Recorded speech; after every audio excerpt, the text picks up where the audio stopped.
pinatrim na po natin. Mamaya, we will trim that. Ito, ayan, nakita na po natin mga signages. Kadidyo na, ay straight na.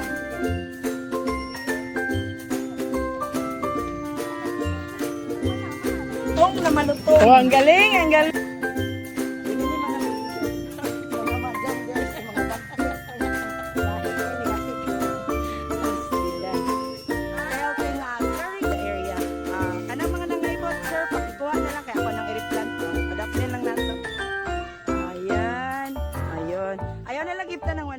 Kana lang nangaibot.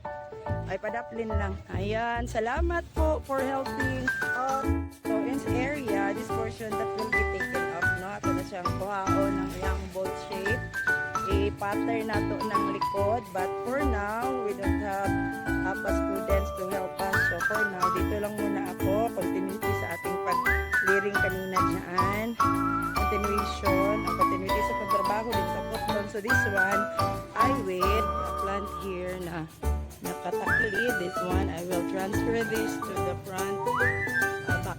No, it will open up for now. Okay.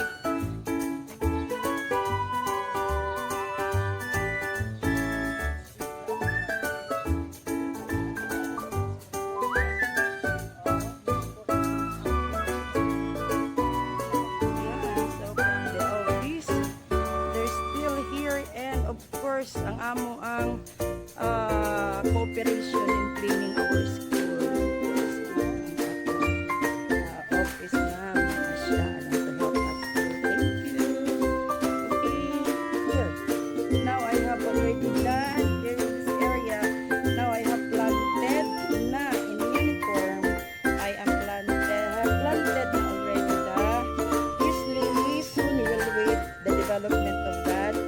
Then in front of this photo, I put one flower here, that one. Lalaki pa din. Pag lalaki yan, transfer na natin po yung ating bird's nest. And in this area, the same flower po ang ating nilagay. So that's how the photo looks